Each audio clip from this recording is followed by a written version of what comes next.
Hi, this is a day the Lord has made. Let us rejoice and be glad in it. Our devotion for today, July 25th, 2023, is from the Gospel of Matthew, chapter 20, verses 20 through 28. Then the mothers of the sons of Zebedee came to him with her sons, and kneeling before him, she asked him for something. And he said to her, "What do you want?" She said to him, "Say that these two sons of mine are to sit, one at your right hand and one at your left, in your kingdom." Jesus answered, "You do not know what you are asking. Are you able to drink the cup that I am able to drink?" And they said to him, "We are able."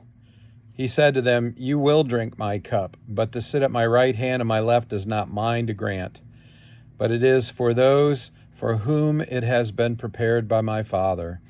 And when the 10 heard it, they were indignant at the two brothers.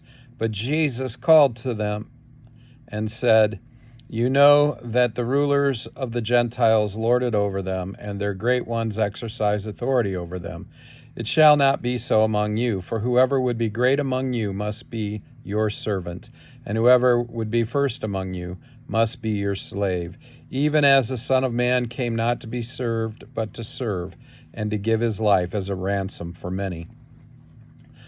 In our devotion text, the mother of the sons of Zebedee asked Jesus to agree to have her sons sit, one at his left and one at his right, in his kingdom. Jesus replies to her that she does not know what she is asking. And this is certainly true, because this mother is asking that her sons be crucified with Jesus, and no mother would knowingly wish that for her sons or daughters. Isn't it a true statement to say that we do ask the Lord for things that we don't fully know or understand all the ramifications for? James and John's mother believed she was asking Jesus to grant her sons places of honor in his kingdom, with the hope that they would receive glory and honor and power. Little does she understand that Jesus' glory is the cross, and those who will be at his left and his right hands as he enters his kingdom will be crucified with him. Not the kind of glory that she was thinking of, I'm sure. How many times do you think that we ask the Lord for things without fully understanding what it is we are really asking for? Perhaps the Lord knows better than we that wealth would not be a good thing for us, or that we would get sucked into misuse of great power, or that fame would destroy most or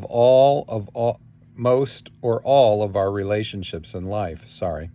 Perhaps it is a great kindness, a show of great grace, that we don't win the lottery, weren't born into royalty, haven't become famous on TV or social media. Perhaps if we were, our faith and consequently our soul would be destroyed or lost, even if our lives on earth were not. The Lord doesn't want any of this to happen to us. Perhaps we must learn to be satisfied with the gifts that we've been given in this life, even if they are few.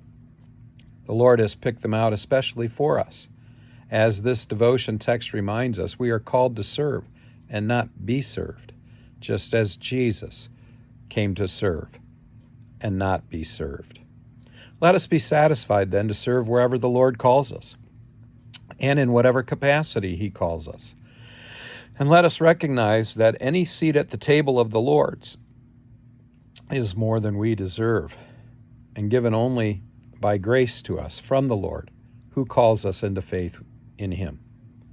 Whether or not I would sit at the Lord's left or right hand in his kingdom is not nearly as important to me as being included in that kingdom. Don't you think? Go in peace, serve the Lord.